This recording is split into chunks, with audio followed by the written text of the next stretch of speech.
Esse é o Mais Política, o podcast de política do MS Conecta.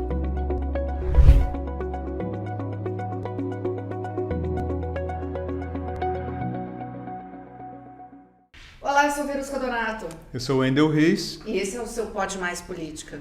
A nossa convidada de hoje é advogada e estreou na vida política já no Senado. No ano passado ganhou projeção nacional ao se candidatar à presidência da República.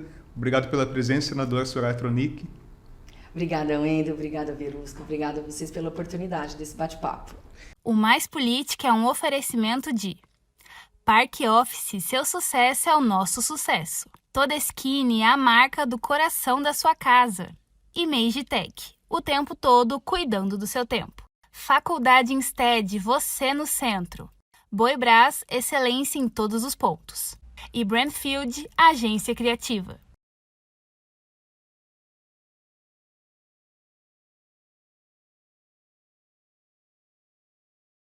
Vamos começar aí o início, né? Quer dizer, você já começou no Senado, é jovem, foi eleita aos 46 anos. Lá no Senado a idade costuma ser bem maior. Você tem hoje 50, está indo vamos dizer assim, para o seu quarto ano que vem, né? Uhum. Vai ficar até sexto ano, fica até 2026. Quinto ano. Agora eu fechei 4 anos, eu estou agora completando. E como é que é estrear na política já com um cargo que todo mundo praticamente deseja, né? Que muitos políticos desejam? Olha, foi uma surpresa na minha vida, mas a vida é feita de surpresas, né? E como essa responsabilidade também, porque muita gente vê só o lado, né, que acha que é um grande glamour e tal. É muito trabalho, Verusca, é muito cansativo. E confesso que eu tinha mais paz antes na minha vida, né? Mas sim, é um grande desafio. E como esse desafio, né, apareceu na minha vida, eu procuro fazer de tudo para cumprir, assim, à risca todas as minhas obrigações, todos os meus comprometimentos de campanha, inclusive, né, mantendo a coerência e tudo. E sim, mulher e mais nova lá no Senado, tem seus desafios, mas graças a Deus eu tenho conseguido lidar bem com eles. Enfim, tem sido uma experiência maravilhosa, maravilhosa. E como que surge a política na sua vida? Como que, de repente, você resolve se candidatar e ir ao Senado? Não foi bem assim, resolve se candidatar. Nunca imaginei que eu fosse um dia na vida. Eu tinha outros planos, né, dentro da advocacia, inclusive. E eu, angustiada com a política no país, com os grandes escândalos de corrupção, desde 2013 eu passei a me envolver nas redes sociais e os movimentos de rua ali nasceram conosco, praticamente aqui em Campo Grande. E eu fui advogar para o movimento de rua, que era o Chega de Impostos, do Vinícius Siqueira, né, inclusive, que foi o seu fundador. Fui advogar para eles. Entrei com HC preventivo coletivo, deu tudo certo e tal, e aí comecei a me envolver. Quando eu vi, eu não era só advogada do grupo, eu também estava ajudando ali, carregando bandeira, subindo em caminhão, então nós fomos naquele momento, daquele despertar, né? E nós éramos apartidários, nós não queríamos nos envolver com a política. Era um movimento não é só pelos 20 centavos, né? Era aquele movimento. Foi além, né? Os 20 centavos foi o início disso e depois... Aí você veio nessa onda do não é pelos 20 centavos. Exatamente. Então foi 2013, 14 em diante. E aí nós éramos naquele momento ali, como muitos também, né? E hoje eu vejo diferente. O antissistema e tal, nunca seremos políticos. Não, você tem que entrar na política porque você viver de manifestação, você não consegue executar muito, você precisa de uma caneta. É muito diferente, né? E se as pessoas que pensam como a gente não adianta esperar dos outros, você tem que ir lá e fazer. Então, uma das minhas frases era aquela: eu saí da fila dos que só reclamam e criticam e vim para a fila dos que fazem. Vem fazer, né? E aí, eu recebi o convite naquela época do Partido Novo, e aí eles me convenceram que realmente não bastava, você tem que participar efetivamente. Mas eu nunca imaginei, o convite foi assim: Soraya, a gente sabe da dificuldade, da impossibilidade de ganhar. Eu imaginei que eles estivessem me convidando, foi até o Guto. Um abraço, Guto. que ele estivesse me convidando para a candidatura de deputada federal. E aí ele falou, não, você vai de Senado. E eu, Deus, que loucura, né? quê? Que loucura isso. Ele falou, não vai, pelo menos você vai ter mais oportunidade, mais microfone, um horário maior para você levar a mensagem. E aí aconteceu o que aconteceu. Porque eu levei a sério, né? Eu levei a mensagem mesmo. E eu acredito que isso reverbera, como foi também agora na campanha presidencial, né? Eu entrei também nos 45... Não, já entrei na prorrogação, mas eu fui eu mesma, né? Então eu acho importante isso, sim, esse estereótipo de político. Eu não tenho esse estereótipo, né? Eu continuo sendo a mesma Soraya, do mesmo jeito, enfim. Quando você era mais jovem, você identificava, jovem, digo adolescente mesmo, você consegue identificar agora já essa probabilidade de entrar para a política? Você costumava ser líder na escola? Você já tinha essa vocação, você acha, para esse cargo, para a política? Sim, depois que tudo isso aconteceu, eu percebi como era lá atrás, né? E sempre que tinha um colega, algum problema, assim, desde criança mesmo, antes da faculdade, alguma coisa relativa à injustiça, sempre eu me movimentava e fazia as minhas movimentações, mobilizava as pessoas. Na faculdade, eu trabalhei na comissão de formatura, sempre nesse papel de liderança. Então, isso eu acho já era algo uma vocação, né? E foi assim que aconteceu. Pode ir, Wendel. Você era uma criança, uma adolescente tranquila? Ou você dava mais trabalho? Dava mais trabalho. Você é filha única? Queria que você falasse um pouquinho sobre essa questão familiar. Sobre a família, né? Você é daqui de Campo Grande? Fala isso. Eu nasci em Dourados, mas eu sou da família Matos, aquela família que é enorme, a grande família que veio do Rio Grande do Sul, Matos Vieira. Meu avô, Firmino Vieira de Matos, assinou a fundação de Dourados e tal. Naquele tempo eles se envolveram muito com a política, mas depois a geração dos meus pais não se envolveu. Nós ficamos assim só nos bastidores e a gente nunca imaginou eu nunca imaginei, sinceramente nunca. Então, eu sou a primogênita de 4 filhos. E aí eu sempre rompi todas as barreiras em casa, né? Então, tudo que não podia para Soraya, eu fazia aquela guerra lá em casa e tal, e aí os outros já encontravam as barreiras rompidas, né? Então, eu tinha muito disso mesmo. E não era de aceitar assim um simples não, por que não? Então eu tinha muito disso, minha mãe sofreu um pouco, os meus pais, meu pai e minha mãe, mas isso é característico, né, de cada filho. Eu acho que também os primogênitos têm muito disso, né? Eles eu sou primogênita também. É desse jeito, não é? E me diz o seguinte, do resto da sua vida, você diz que você tem 4 irmãos. Nós somos comigo 4. Comigo os outros 3, homens, mulheres? São 3 mulheres, mulheres. E o caçula homem. Como é que foi você decidiu fazer a faculdade de Direito? Eu sempre quis, assim, eu sempre gostei dessa questão, desse lado da justiça e sempre fui muito encantada com isso. Eu nunca tive dúvidas do que eu ia fazer. Eu fui fazer Direito, entrei apaixonada pelo curso, saí apaixonada, sou apaixonada pelo curso de Direito, estudei muito, trabalhei muito. Então, isso facilita muito a minha vida lá na Casa de Leis, né, no Congresso Nacional, onde nós elaboramos as leis. Então, eu já tenho meio caminho andado como parlamentares que são de outras profissões.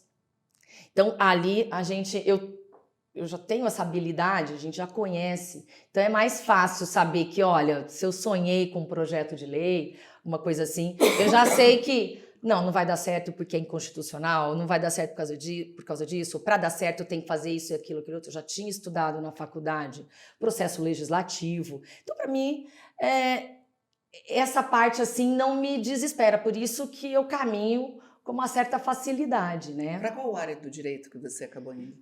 Eu, na área civil, atuo porque eu atuo ainda, né? Eu não fico impedida de advogar. Tenho OAB aqui no Mato Grosso do Sul, tenho OAB no Distrito Federal, meus processos continuam tramitando, só tenho algumas questões assim que eu não posso advogar, contra a União, enfim. E na área civil, né, famílias, sucessões e na área de empresarial, né? Então é a área que eu gosto, que eu sei trabalhar e fico um pouco com saudade do dia a dia ali do... Falando, deu saudade também, deu? Deu. Você já é advogada depois, já com uma carreira, já trabalhando, vivendo disso, se aproxima então da política e mais ainda do ex-presidente agora, Jair Bolsonaro. Como que se deu essa aproximação? Como que você conheceu? Como que do nada você foi a senadora do Bolsonaro, vamos dizer, aqui em Mato Grosso do Sul? A gente pensa que é do nada, né? Como que foi esse processo? O seu slogan foi, né? A senadora do Bolsonaro, né? Fui. Era esse o mote, né? Naquele momento era esse o mote. Isso faz parte da minha história, da qual eu muito me orgulho, tenho muita gratidão por tudo que eu vivi com todas as pessoas, né? Enfim. Mas nós começamos a nos envolver com a política e prestar cada dia mais atenção. E naquele momento, dentro de uma ruptura daquela era de esquerda, daquela era PT, né, e daqueles escândalos de corrupção, nós precisávamos ali de alguém que pudesse nos representar dentro de uma campanha eleitoral, pudesse levar a nossa vontade de mudança. Primeiro, o combate à corrupção. Naquele momento isso era muito importante. Tivemos ali a Operação Lava Jato, com quanto eu tenha... Esse é assunto, né? Tenha algumas divergências processuais e outras questões, mas sim, descobriram escândalos de corrupção. Muitas empresas tiveram que devolver dinheiro, enfim. E também a questão do conservadorismo. E não exatamente o conservadorismo dos costumes, mas sim o institucional. Então, as pessoas se confundem muito. Então, nós vivemos hoje uma dificuldade de compreensão porque as pessoas não entendem os conceitos. O verdadeiro conservadorismo é institucional, principalmente primando pela democracia, né? E se nós somos liberais no sentido da economia, queremos menos Estado, né? E temos uma Constituição cidadã e que garante a todos o direito de ter a sua religião, de ir e vir, de liberdade, né? Várias liberdades, nós também não vamos ficar muito nessa pauta de costumes, né? Então, alguns conceitos estão mal interpretados, na verdade. Então, Bolsonaro, naquele momento, foi a pessoa, foi o político que surgiu com este discurso, que era o discurso que nós procurávamos. Então, eu viajava, ia a Brasília, tinha processos e tal, mas eu comecei a me dedicar, tirar uma boa parte do meu tempo, já a partir de 2015, 2016, quando eu conheci Bolsonaro. 2016, gente. Então, nós começamos a trazer Bolsonaro para cá, para o Mato Grosso do Sul, aquelas vindas dele, né? Então, todo mundo se reunia, todo mundo recebia ele. Então, é bem lá atrás. Muita gente foi conhecer Bolsonaro em 2018, né? Nós já estávamos ajudando neste caminho, a preparar esse caminho. Então, muitos foram eleitos nessa onda Bolsonaro, precisaram do nome dele, mas ele também precisou de um grande movimento que eclodiu da sociedade naquele momento. Eu sempre digo assim, que Bolsonaro, ele diz, não usei dinheiro na campanha, foi pouco que ele usou de fundo na campanha de 2018, mas, na verdade, ele teve uma das campanhas mais caras da história, porque o povo fez a campanha, o povo tirou do bolso, as pessoas faziam adesivos, elas apareciam com aquelas doações, né? Então, foi uma campanha muito cara, sim, mas a sociedade pedia, naquele momento, um novo caminho. Então, assim, muitos de nós fomos eleitos naquela onda com aquelas bandeiras. E eu continuo com aquelas bandeiras, as bandeiras do combate à corrupção, do conservadorismo institucional, né? Então, bandeiras que nem todos continuaram abraçando, né? Você é conservadora? Institucional, dentro do conceito correto. O que é isso? O conservadorismo, na verdade, ele vem hoje numa onda de costumes, né? Ele vem nesse discurso só de costumes, mas o verdadeiro conservadorismo é o institucional, aquele onde você quer conservar as instituições. Nós vivemos num país, numa república, nós temos 3 poderes que são harmônicos, mas são independentes. Então, quando alguém vem contra os três poderes, essa pessoa não é uma conservadora, ela é uma reacionária. Então, eu não sou reacionária. Então, no sentido primevo mesmo do que é o conservadorismo, eu vejo que todos os que primam pela democracia e trabalham nessa conservação da democracia são conservadores. Então, é nesse sentido. Depois o Bolsonaro é eleito, a senhora se decepcionou? Acha que ele estava preparado para ser presidente? E também como que se deu esse afastamento? Esse afastamento não foi só comigo, foi com inúmeros parlamentares. E naquele momento, é bom até destacar algo, né? Em 2018, o Bolsonaro tinha 21 candidatos ao Senado no partido. Tinha mais de 500 candidatos a deputado federal no PSL e em torno de 800 candidatos a deputado estadual. Ele elegeu, né, com o nome Bolsonaro no PSL, com o número 17, naquele ano de 2018, elegeu cerca de 10% de todos os candidatos a deputado estadual, então em torno de 80 e poucos. 81, 82, não saíram, enfim. Outros entraram por conta de cláusula de barreira, mas foi isso. Aí, para deputados federais, elegeu cerca de 10% também, 52 mais ou menos. E dos 21 candidatos ao Senado, elegeu 4. Elegeu Flávio Bolsonaro, com seu sobrenome, elegeu a senadora Selma, no Mato Grosso, que era naquele momento Moro de Saias, elegeu o Major Olímpio, o campeão de votos, que já era um parlamentar conhecidíssimo, e a Soraya. Né? Não era simples, não bastava estar ao lado de Bolsonaro para você ser eleito. Não era simples, senão ele teria feito 21 senadores, né? Então, teria feito todo o parlamento, toda a Câmara dos Deputados, né? Só dos candidatos dele. Então, você tinha que ter um conteúdo, ter algo ali, alguma coisa, porque não foi simples, foi muito custoso, foi muito difícil.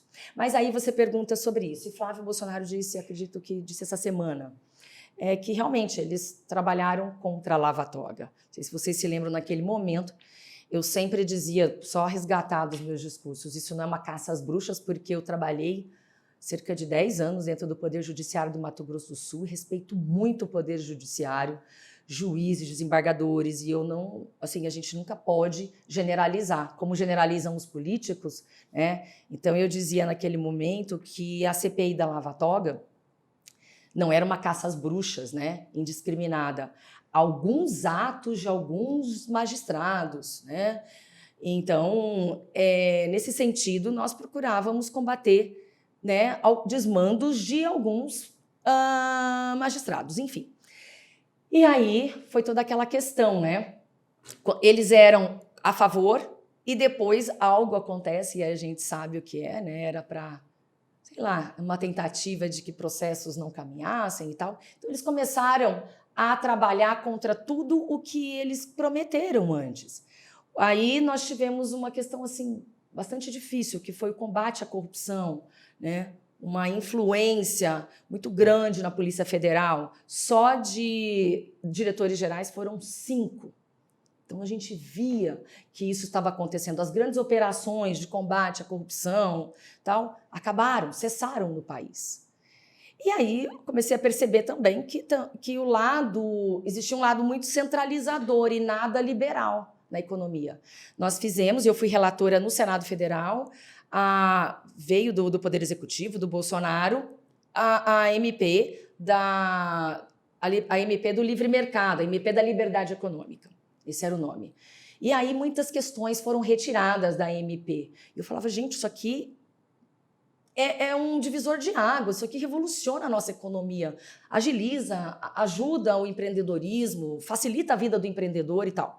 E aí eles... Não, nós vamos fazer a segunda MP da Liberdade Econômica. Fique tranquila, Soraya, não sei o quê. Então, a agenda que nos elegeu não foi para frente. E não saiu a MP número 2 da Liberdade Econômica. Então, em todas essas promessas, eu fui vendo. Então, eu disse o seguinte, eu estava enganada, né? E, por isso, votei mais de 90% com o governo. Até o último dia do ano, eu pedi para sair da vice-liderança do Congresso Nacional. O líder não me tirou, porque ele falou assim, Soraya, você ajuda muito o governo. Então, mas em algumas questões, eu passei a discordar. E eu assumo o compromisso mesmo e acredito que tudo, a verdade, gente, é uma luz que um dia ela escapa. Ela está aqui, mas ela escapa, né? Quem tem olhos de ver e quem quiser se informar vai saber. Quem não quiser, não adianta. A Covid foi a gota d'água, no caso, para esse foi. rompimento praticamente total. Para mim foi muito Que sério. momento da Covid foi ali? A Soraya decidiu que chega, encheu o copo. Quando eu lembro que o Mandetta, eu pedi um dia perdão para o Mandetta, que logo que ele saiu, no início, né? Nós nos falamos um dia, ele falou, Soraya, nós teremos mais de 600 mil casos. A gente não tinha nem 100 mil, não tinha, era pouco, acho que 30 mil, 40 mil naquela época. E eu achei assim, falei, nossa, não é possível, né? Não é possível. E duvidei dele naquele momento, e acho que ano passado, num palanque lá, eu virei para ele e pedi perdão. Porque aquilo era muito sério, aquilo não era uma gripezinha. E bem no começo, quando mudou para o ministro Tais, né, eu pedi para o Ministério da Saúde para me dar suporte, né, se era uma gripezinha, quantas pessoas haviam morrido naquele período. Isso era março, abril de 2020. E aí, quando a Covid chegou, eu pedi para a gente fazer uma comparação, um quadro comparativo. Quantas tinham morrido de Covid, quantas tinham morrido de HN1, dessas doenças de notificação compulsória. E aí o Ministério não conseguia me dar os números. Me deram umas planilhas assim estranhas, eles não tinham os números, e eu fiquei assim, chocada primeiro com o despreparo assim, e eu queria era mostrar para as pessoas que na gripezinha, na H1N1, tinha morrido, sei lá, 107 pessoas, era uma coisa assim. E agora morreram mais. Então, gente, esse número já diz pra gente que não é uma gripezinha. E todo mundo, naquele momento, tinha o direito de errar, de se enganar, que a gente não queria acreditar. Mas você se manter errando com todas as evidências e dentro de uma responsabilidade muito grande a nossa, porque nós legislamos sobre isso. Então, cada vez que eu legislar, eu pensava nas vidas. E a gente começou a ter amigos morrendo. Agora, imitar uma pessoa agonizando, por favor, não. Eu não tenho condições, eu não quero nem entro nesse tipo de discussão, porque alguém que acha ok, sabe, ou nunca teve um parente, uma pessoa completamente insensível, sem empatia nenhuma, e sim, eu tenho empatia com todas as pessoas, então eu não perdi ninguém dentro da minha casa, mas amigos eu perdi, então assim, e a dor, o sofrimento, a esposa de um assessor meu faleceu, teve bebê, numa semana, numa segunda-feira, na outra segunda-feira ela faleceu, porque a vacina para as grávidas e para as puérperas não tinha chegado no DF ainda por atraso. E ali dentro a gente percebeu o atraso nas respostas, o atraso para acontecer tudo, e dentro da CPI nós apuramos muita falta de agilidade, algo que a gente não poderia ter, ainda mais um país, né, que é referência na vacinação. Nada justificava.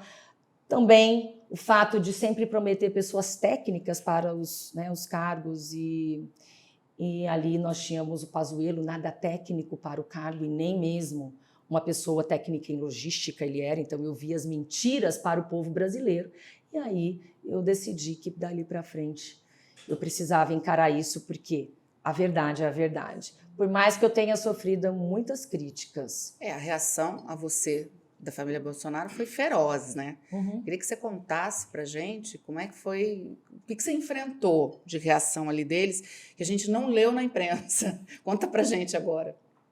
Então, né, aquela questão da lava-toga, depois eu contei, né? Primeiro foi, sem falar do meu grande amigo, Major Olímpio, a primeira pessoa que enfrentou, porque nós estamos ali, gente. É óbvio que a gente sabe e está vendo mais do que quem não está. É óbvio, né?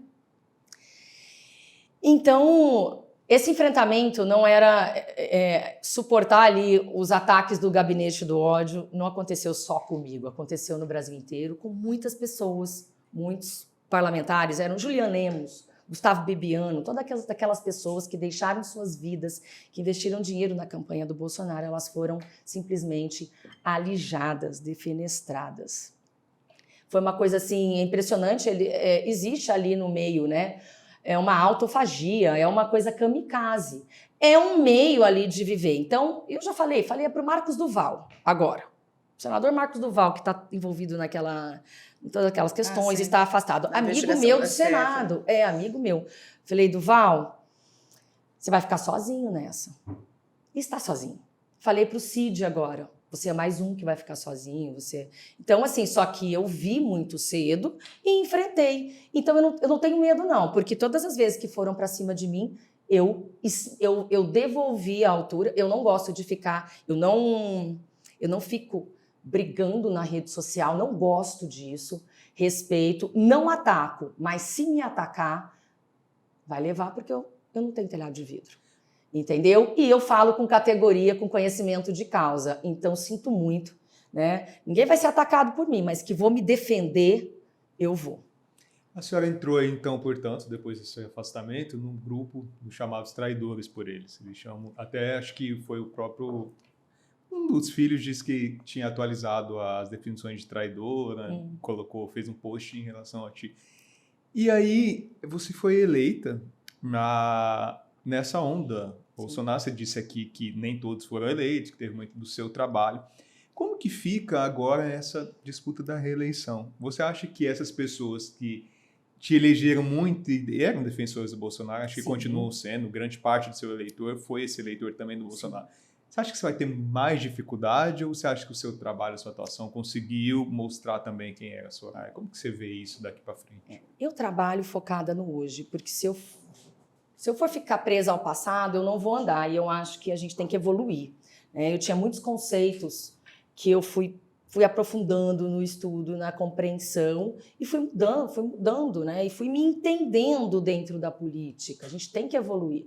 Eu não vou ficar pegada ao passado e ninguém vai ser minha âncora, não. Então, se alguém não quis evoluir ou quis mentir, eu vou caminhar continuando da mesma forma. E essa pecha não cabe em mim, porque eu os vejo como os traidores da pátria. Então, a história está contando isso, a história vai contar. Agora que investigações que estavam paradas, né, uma investigação demora um tempo, processos demoram muito tempo, tem tem que cumprir fases de todas as partes. Então, demora, tem muitos recursos no país.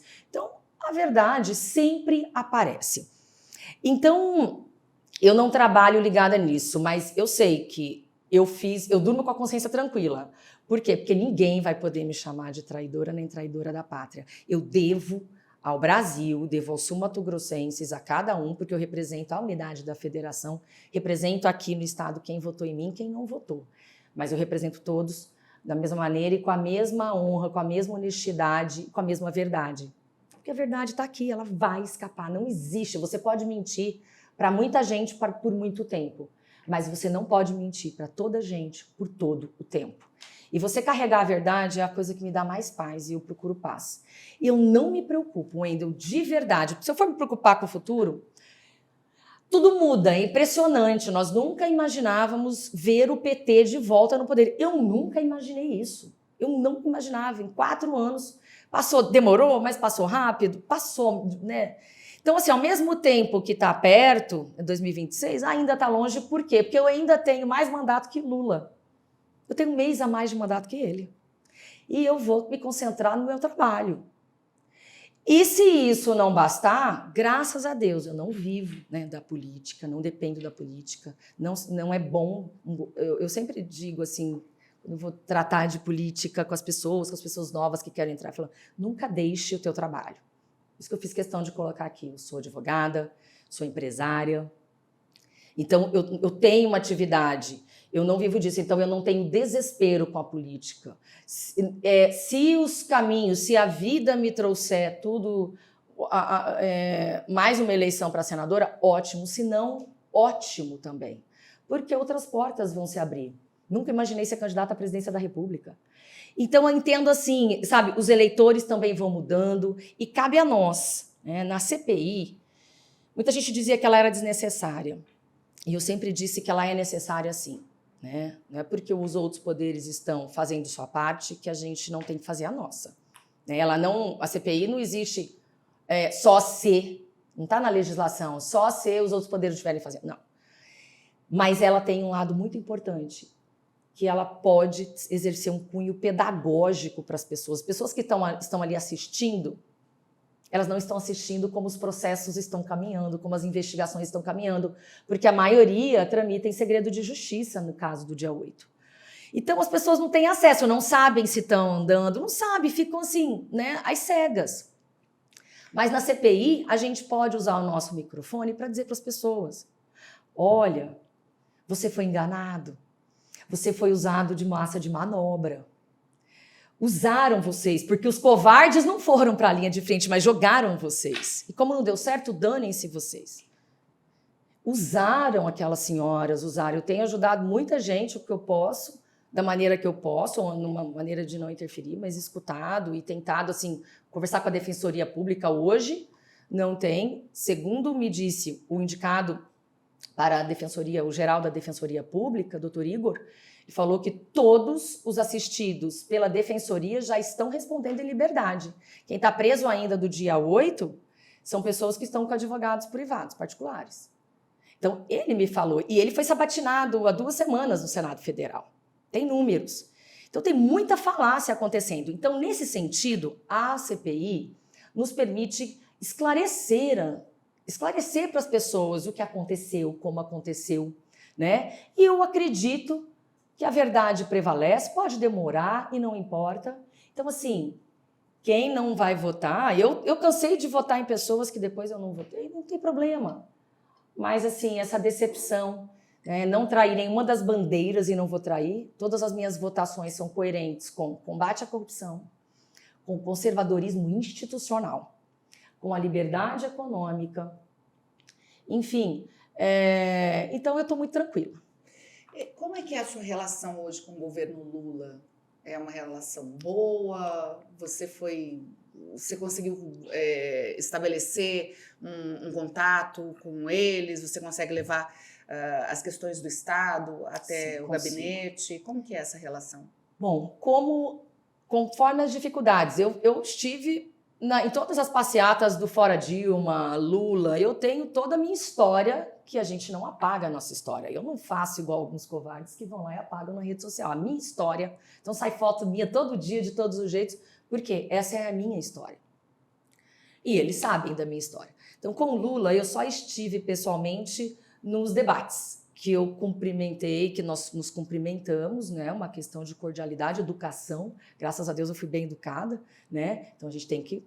E ele foi bem educado com você? Foi bem educado comigo. Foi bem educado comigo, muito educado. E o meu contato sempre foi com o Geraldo Alckmin. Então, como eu fiz, né, para me aproximar do governo, porque é uma necessidade, porque eu represento o estado de Mato Grosso do Sul. Eu não vou ficar emburrada num canto sem trabalhar. Eu não faço isso. Né? A minha obrigação como Mato Grosso do Sul, eu vou fazer de tudo para cumprir, independente do governo que está lá. E aí, o que foi que eu encontrei? Encontrei portas abertas e boa vontade. E fui procurar as pessoas com quem eu tenho ligação. Carlos Fávaro, ministro da Agricultura, meu colega de Senado, um homem que é um liberal na economia, é um produtor rural que pensa da mesma forma que a gente pensa em relação a essas questões. Mas não deixei de procurar Paulo Teixeira, ainda mais como presidente da Comissão de Agricultura e Reforma Agrária do Senado. Paulo Teixeira e o outro ministro, perdão que me fugiu a cabeça, da Aquicultura. Fugiu o nome. Então, eu procuro todos. Por quê? Porque ali tem projetos em todos os ministérios, tem que ter. E aí eu quero trazer para o Mato Grosso do Sul, por óbvio. Então, assim, está muito melhor do que eu imaginava, principalmente porque o líder do Congresso é Jacques Wagner e é meu colega de Senado. Então, essas pessoas, eu já convivo com elas no dia a dia e a gente tem uma boa convivência, uma convivência educada, uma convivência cortês. Nós nos tratamos com urbanidade. Então, eu encontrei todas as portas abertas, sabe? E assim, até mesmo o Wander Lobé, que hoje é o nosso coordenador da bancada, é uma pessoa do governo, né, do PT, mas que tem trabalhado com todos os parlamentares em busca de liberar as emendas né? E ele tem conseguido nos ajudar bastante, tirando a sigla da nossa testa, porque tem que descer do palanque, gente. Eu desci do palanque, né? E eles têm tido sucesso, inclusive, em liberar emendas nossas que estavam travadas, emendas individuais, de execução obrigatória, que todo governo tem que colocar, emendas travadas para a saúde, para a educação, pelo governo Bolsonaro há 2 anos. Por picuinha, de repente. Porque não existe. Um certo amor aí pelo governo. Não tem amor, não. Não vou apagar. Isso não apaga o que eles fizeram naquele momento. O que eles fizeram, na minha concepção, teve muita corrupção, né? Nos governos Lula e Dilma. Mas também teve corrupção no governo Bolsonaro, né? Corrupção onde tem gente, como que você vai colocar a mão no fogo, dar a cara a tapa, como o Bolsonaro disse, por mais de sei quantos mil, centenas de funcionários públicos que tem caneta na mão. Você vai dizer não tem corrupção nenhuma? Então você tem que estar sempre vigilante. E nada apaga esse passado do governo Lula. Eu não sou conivente com muitas questões deles, né? Mas também questões que não estão sequer sendo tratadas. A questão do aborto é algo que não está sendo sequer tratado. Então muita gente fica levantando isso. Você é contra? Eu sou contra o aborto, mas eu aceito a legislação que hoje está em vigor para os 3 excludentes, né? Que é o feto anencéfalo, o risco de morte na mãe e o estupro. Então, para mim, está ok, mas isso não está sendo sequer aventado no Congresso de ser mudado. Então, tem gente que fica levantando questões que não estão correndo perigo. Então, não preciso ficar falando disso. Então, tenho as minhas diferenças, eu estou dentro da oposição do governo Lula, mas eu colaboro com tudo que é bom para o Brasil. E eu sempre alertei. Eu achava que na época da pandemia, que nós estávamos... O governo Bolsonaro governou com muitas medidas provisórias, mas muitas mesmo. Até mesmo questões que não cabiam medidas provisórias.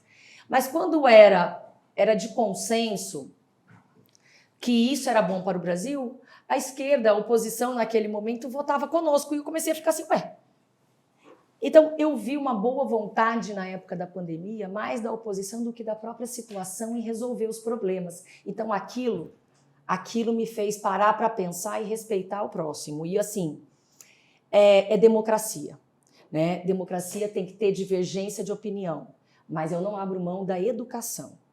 Então, coisas que a gente não está vendo agora na oposição, né? Xingamentos nas ruas, essas coisas a gente não... são inaceitáveis, né? As pessoas partindo para as vias de fato e tal. Então, eu respeito, então eu exijo respeito. Então, tratar com urbanidade e ser justa, sabe, Verus, que eu não vou ser injusta aqui. Então, tem 1000 divergências, mas 1000 mesmo. Mas nesse aspecto de estar encontrando, onde eu busco com os ministros, com os colegas, sim, estão sendo justos, principalmente porque eu quero ser justa aqui e jamais fechar uma porta para mim. Porque eu, de repente, no afã de agradar o ouvido de uns, eu fecho as portas para o Mato Grosso do Sul. E isso eu não vou fazer. Eu desagrado alguns ouvidos, mas eu vou prestar o meu serviço, sabe, para o estado de Mato Grosso do Sul, sim. Convivendo nesse dia a dia, saindo da vida privada e indo para a política, mudou a sua percepção que você tinha da política, já que você surge aí nesses movimentos contra a política e crítica, aí você chega e conhece hoje tudo como que funciona. Mudou um pouco a sua percepção do próprio adversário, como você disse, e da política, e eu digo até a sua maneira de se enxergar na política, como de centro, de direita, ultradireita, não sei como que você se classifica, o que é que se faz, como se classifica, e sobre essa mudança de percepção. Vamos lá. Eu falei para o William Vac, né? Ele falou assim, você é liberal, né, Soraya, na economia, né, liberalismo e tal. Aí eu falei, eu sou mas você votou a favor de questões assim muito populares, né? E eu disse para ele, eu sou uma liberal customizada à la brasileira. Eu inventei aquilo na hora, ele riu. Eu falei, eu não posso pegar o conceito de liberdade econômica, aquele conceito fechado, e tentar enquadrar num país onde ele não se enquadra. né? Não dá. Nós, com mais de 20 milhões de pessoas, numa situação de insegurança alimentar, né? Outros com fome, como que eu vou simplesmente dane-se, deixa isso para lá? Não dá, você tem que saber flexibilizar tudo isso. Então eu não posso me classificar e simplesmente deixar tudo isso de lado. Não, e a gente tem que estudar sempre. Eu trouxe uma proposta de reforma tributária, agora eu entrei com a PEC do emprego, porque o setor de serviços, nessa PEC 45 que votaram agora, que a Câmara votou e que o Senado vai votar, muita gente brigou da questão tributária, brigou por ideologia, por partido, porque ninguém discutiu os pontos. Ó. Que ponto que é bom na emenda 45? Que ponto que não é? Né? O ponto que nossa, desoneraram totalmente a cesta básica. Eu não vi ninguém falar isso da oposição. Não, nós somos contra porque ela veio do PT. Não, ela não veio do PT. Ela foi trabalhada durante todo o governo Bolsonaro lá dentro da Câmara. Então, assim, essa questão de não estudar, não entender o que está falando, não ter a humildade, sabe, de reconhecer que você precisa todos os dias aprender. E o Brasil tem suas peculiaridades. Então, assim, nessa classificação, eu volto lá. Se você fala o que é ser de direita, até essas pessoas de direita não vão conseguir te dizer. Eles vão dizer o seguinte: Deus, pátria, família, essas coisas. Não, não é nada disso. O que é ser conservador? Ser conservador é invadir os três poderes? É querer uma ruptura? É querer uma intervenção militar? Isso não é ser conservador, isso é ser reacionário. Começa daí. Então, os conceitos, para muitos brasileiros, estão precisando de um pouco mais de atenção. Né? Precisamos nos debruçar sobre os temas, sobre os conceitos, para a gente conseguir entender o que está acontecendo. Né? Então, Bolsonaro não representa conservadorismo, não representa liberdade econômica, não representa o combate à corrupção, não representa essas coisas. Então, as pessoas estão achando que ele representa ou classificam como de direita. Não é. Então, essas classificações, elas mudam um pouco. Não dá para eu simplesmente me colocar dentro de uma régua e dizer para você, sou isso até a morte. Não. Não dá, vai depender das circunstâncias. Se tivermos uma pandemia, você tem que flexibilizar, por óbvio, né? E aí a outra pergunta era o quê? Sua percepção sobre a política. É importante que a gente coloque isso, e aí eu dou minha mão palmatória para muitas coisas. Eu generalizava, todos os políticos são, não sei o que lá. Não, não são. Eu generalizava, e eu sei que tem muita gente boa lá, e tem muita gente que quer fazer o bem, e tem lá uma paixão, uma veia política. Nós precisamos dos políticos, né? Então, se você não gosta, vem para cá, passa para o lado de cá, se você faz melhor. Então, assim, até mesmo a minha vaga, né? Não gostou? Se eleja, né? Vem para cá e faz melhor. Né? A vaga né? As vagas estão aí, existe essa alternância. Então, vem fazer melhor. Eu sou parlamentar que nesses últimos 4 anos foi que mais trouxe recursos para o Mato Grosso do Sul. Todos os anos eu fiquei até o dia 31 de dezembro raspando o tacho, peregrinando na esplanada dos ministérios. Então eu ralo para conseguir, né? Então fui eleita aí pela Congresso em Foco, essas coisas aí. Então eu tenho um trabalho para mostrar, tenho um trabalho de boas relatorias, tenho um trabalho de muitos projetos de lei inteligentes, interessantes, né? E que tratam de problemas que o brasileiro tem e que não interessa se é de direita ou esquerda. Isso eu falava na campanha. Perguntavam para mim, você quer falar com quem? Com qual tipo de eleitor? Com de direita, com de esquerda, com de centro? Eu falei, eu quero falar com todos os brasileiros, porque o meu assunto interessa a todos os brasileiros. Economia. Economia não tem ninguém se é de direita ou esquerda. Todo mundo tem a mesma opinião. O Brasil precisa avançar e nós queremos prosperar. E eu trouxe uma reforma tributária maravilhosa na campanha. Então, eu parei de generalizar, né? E vi questões assim, comezinhas, como, vamos lá, parlamentar só trabalha de terça a quinta. Mentira, não é assim. A gente trabalha muito e não tem dia, não tem hora. Quem não quer trabalhar, nunca trabalha, mas quem está se dedicando não tem um dia de folga. Não tem um dia que você fecha o escritório e sai. Né? Que bom que você está falando isso, porque eu morei em Brasília, eu via como vocês trabalharam, eu morei 5 anos lá, eu vi como trabalha. Só que eu tento falar isso para as pessoas dizem, não, Imagina. Não existe isso. E trabalha mesmo, trabalha bastante. E não é estar Alguns lá no não trabalham plenário, muito, né? Não, alguns Não não, são mas aí todos. também entre nós, jornalistas, também tem uns que não prestam, É. tem uns que não trabalham, só ganha dinheiro. É né? aquela profissão, né? é, Não qualquer não é profissão. só do político. Alguns parlamentares vão para o plenário e tiram foto sozinho dizendo que só ele está trabalhando. Não, o trabalho não é só no plenário, gente. O plenário é a menor parte, que é da sessão ali que dura tantas horas. E o resto, você faz o quê? Você prepara tudo aquilo. Então, assim, é uma mentiraiada danada. E aí, e mesmo ocorre com... o parlamentar tem direito a morar num imóvel funcional. E aí, muitos se negaram, né? Eles usam o discurso, eu não moro no funcional. Mas aí eu perguntei para alguns, sabe? Vem cá, o funcional que era para estar à sua disposição está com quem? Ué, Soraya? Eu falei, ué, porque pelo menos no Senado somos 81 senadores e o Senado Federal tem esses imóveis. Então, já discutiu-se lá atrás se tem que vender, se não tem que vender, mas são imóveis públicos, né? Então, se ele tem 71 apartamentos, né, 9 vão morar num flat, em algum outro lugar. Tá, mas esses 71, quem mora lá? Então, a Câmara também. Então, acontecem casos assim, eu não moro no funcional, não uso nada, mas tem gente morando no apartamento dele, às vezes é o sobrinho de um deputado, não sei o quê. Então, tudo que é colocado à sua disposição lá é bem público.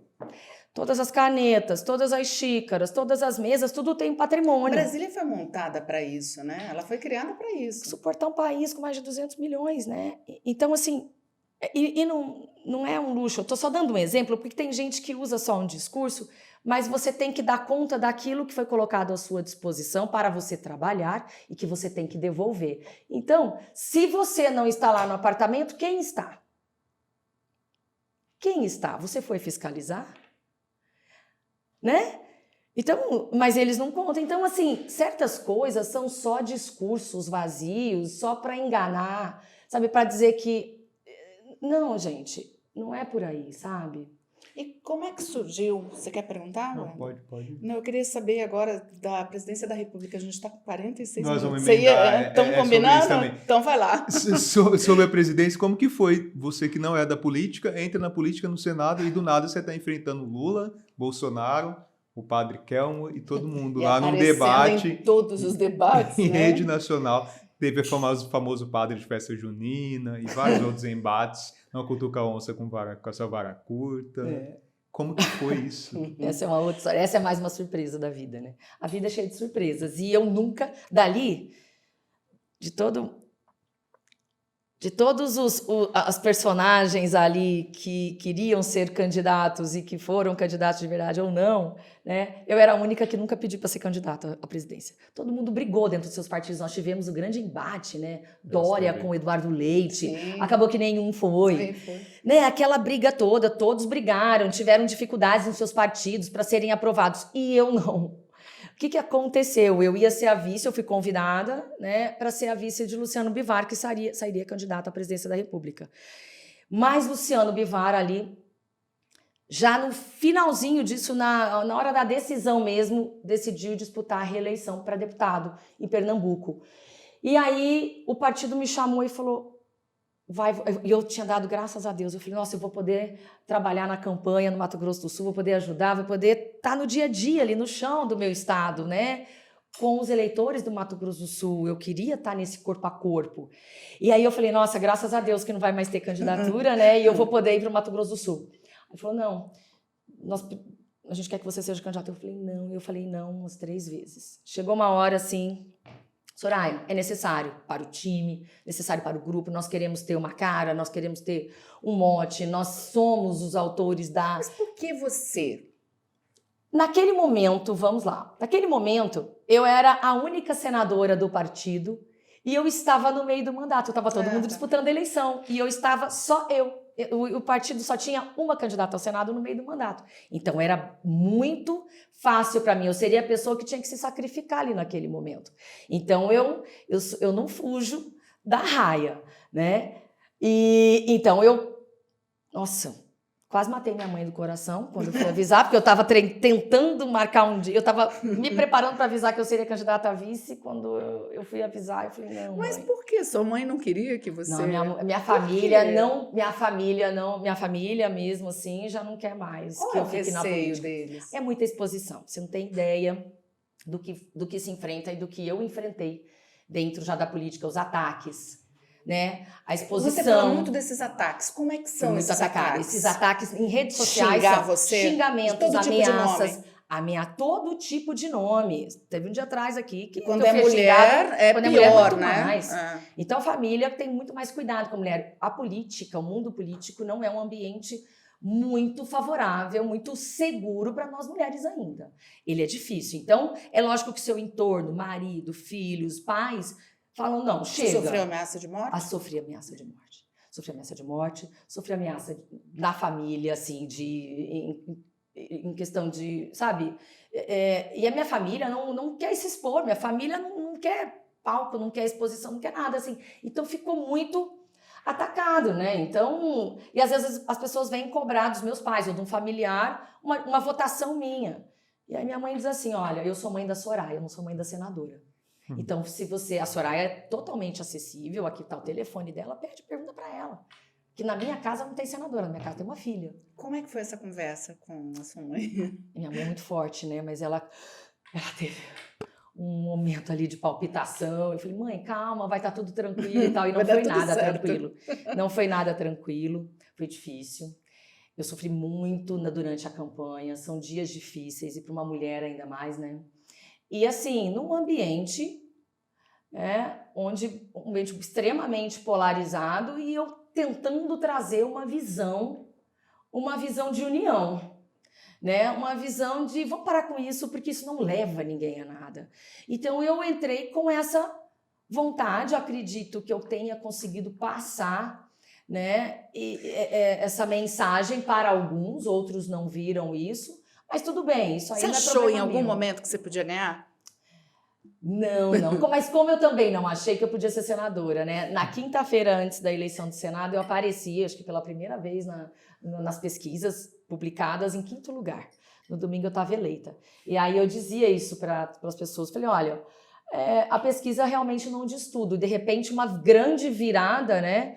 E então, assim, eu fui até mais exitosa do que eu mesma imaginei, porque eram 12 candidatos à presidência da República, né? E eu terminei em 5º lugar. E uma pessoa que entrou na prorrogação, que nem disse João Dória para mim. Então, eu tive uma experiência na minha vida que eu vou levar para o resto da vida, né?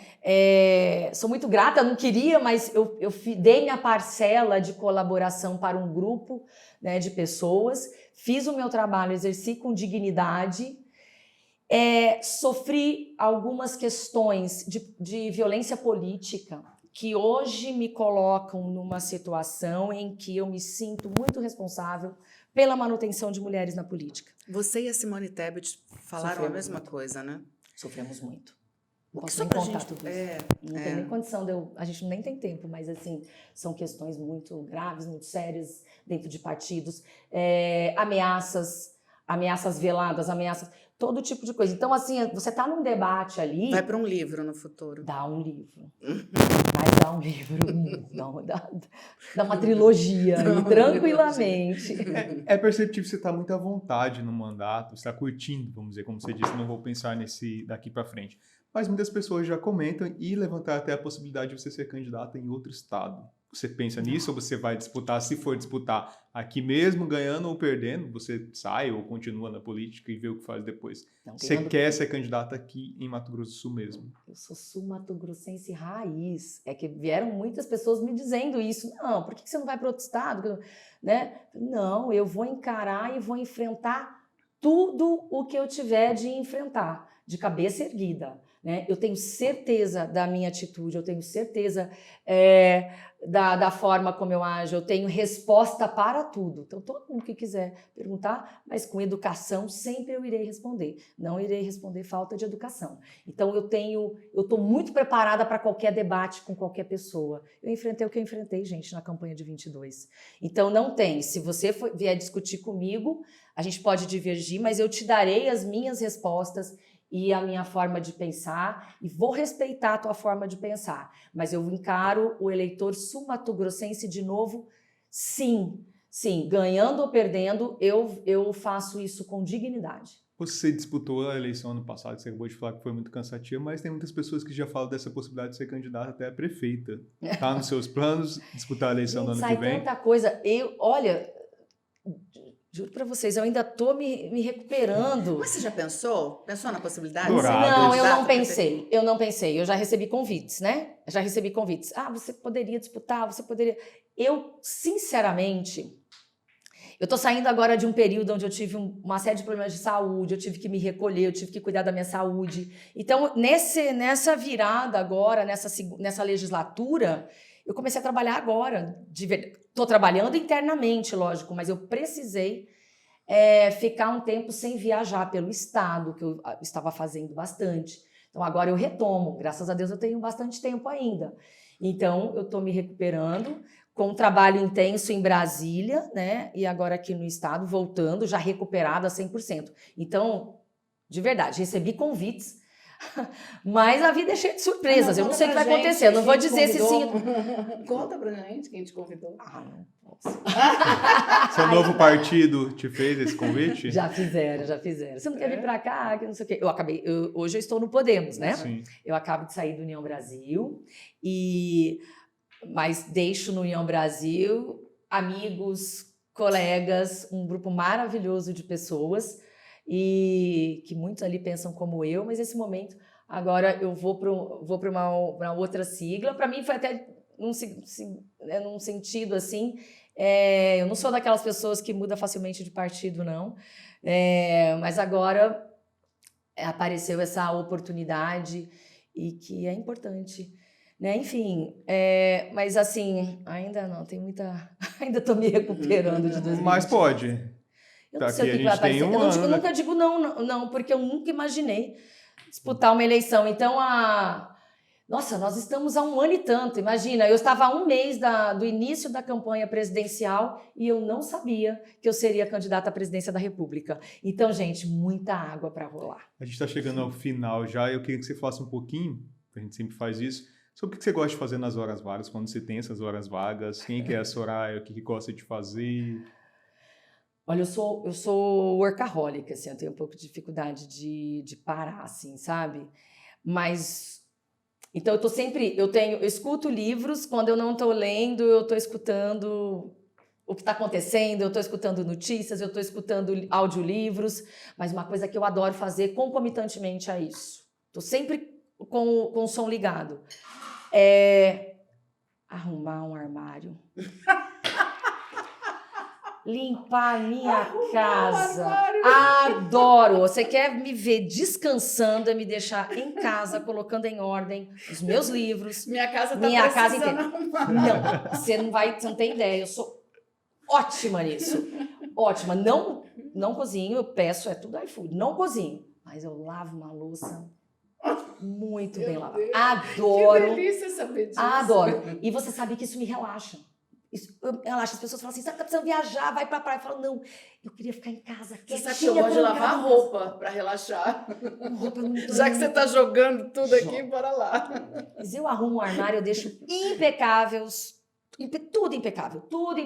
Adoro fazer isso, adoro ficar em casa, descalça, cuidando, mas sempre estudando. E assim, essa parte de espiritualidade, sabe? De interiorizar, isso aí tem sido pra mim o maior luxo do mundo. Ter um tempo para mim, mas um tempo só meu. E assim, não tem preço isso aí. Então eu deixo de qualquer viagem, vai convidar para pagar para ir para o exterior. Não quero ir, porque só tenho viajado a trabalho. Ficar em casa é o meu maior luxo. A companhia da cachorrinha. Das cachorrinhas, que agora eu tenho Gatos. mais. Ai. Sim, É uma tem que ter paixão as cachorras, também. porque eu não viajo sem elas, eu não vou para canto nenhum sem as minhas Quais filhotas. são as raças? Eu tenho uma York, Aham. a Deusdete, de 2 quilos, conhecidíssima, e agora eu acabei de ganhar, depois de dias, eu ganhei um presente. Eu ganhei uma Cavalier. Ah. Mas eu também já estou aí. E também tenho. Ganhamos lá no Senado um Malinois, que foi recuperado pela minha chefe de gabinete, a Wanda. Recuperamos um Malinois, ela adotou. E aí eu adotei de parceria, ali virou uma guarda compartilhada, né? E esse Malinois está sendo treinado para o meu projeto de lei, que a gente copiou lá de um projeto maravilhoso em Israel, né? De cães, de treinar cães para a segurança de mulheres que tenham afinidade com cães, né? Mas esses cães, então está muito mais barato, é um projeto maravilhoso, e agora eu não tenho só o projeto, eu não tenho só a lei, eu tenho o cão também. Então o meu gabinete é com gato, cachorro, é tudo, e eu tenho que estar ao lado deles sempre, porque são minha válvula de escape. Para encerrar, uma qualidade e um defeito. Ai... Coragem, às vezes, demais, exagerado um pouco. Isso é defeito? Ai, eu acho que às vezes é defeito. Às vezes é um bom predicado, mas às vezes é defeito. Sabe? Às vezes não importava. E não sei, vai ficar aí, porque às vezes é defeito, viu? Fica nesse... Fica nisso. Tem a coragem de da mais parte da qualidade e a coragem da parte do defeito. Você é kamikaze, você é tipo kamikaze, você salta mesmo. Eu vou mesmo, sou muito corajosa, então tem hora que não precisava de tanto e vira defeito. Então aí é o ponto onde eu preciso equilibrar, né? Mas enfim, ajudou em algumas vezes, prejudicou outras vezes, mas a gente vai sempre procurando analisar e trabalhar aí no caminho do meio, né? Terminamos? Sim, a gente tinha muita coisa ainda para falar, para Nossa, perguntar. muita. Não sei que marcar uma outra oportunidade, mas quero agradecer a sua presença aqui, a oportunidade de que as pessoas conheçam um pouco mais, não só do trabalho, mas da pessoa, o que pensa, o que pretende para o futuro. A gente agradece. Muito obrigada, senadora. Parabéns, viu? Obrigada a todos vocês pela oportunidade. E realmente eu não falei muito sobre futuro nem nada, mas eu fui extremamente sincera, né? É isso mesmo, e vamos ver o que a vida nos reserva. Agora o Mato Grosso do Sul tem que se orgulhar, porque gostando ou não, nós temos muitas mulheres fortes que tiveram um destaque nacional, um destaque, né? Hoje nós temos 2 ministras, gente. E nós tivemos 2 ministros no outro governo, foi Mandetta, Tereza Cristina, e um destaque muito grande, sabe? Nós precisamos valorizar. Mato Grosso do Sul, né, não é acéfalo, nós temos mentes que brilham lá fora também, e precisam ser valorizados todos, de qualquer vertente, precisam ser valorizadas aqui na nossa terra. Eu valorizo tudo que é da nossa terra, por isso eu não saio daqui para disputar nenhuma eleição, eu disputo aqui mesmo. Bom, muito obrigada. Bora lá para casa arrumar lá. Vamos arrumar armário, adoro. Obrigada, viu? Tchau. Obrigada. Muito obrigada a sua audiência também. Muito obrigado, até o próximo. O Mais Política é um oferecimento de Parque Office, seu sucesso é o nosso sucesso. Todeskine é a marca do coração da sua casa. E Magitech, o tempo todo cuidando do seu tempo. Faculdade Instead, você no centro. Boibras, excelência em todos os pontos. E Brandfield, agência criativa.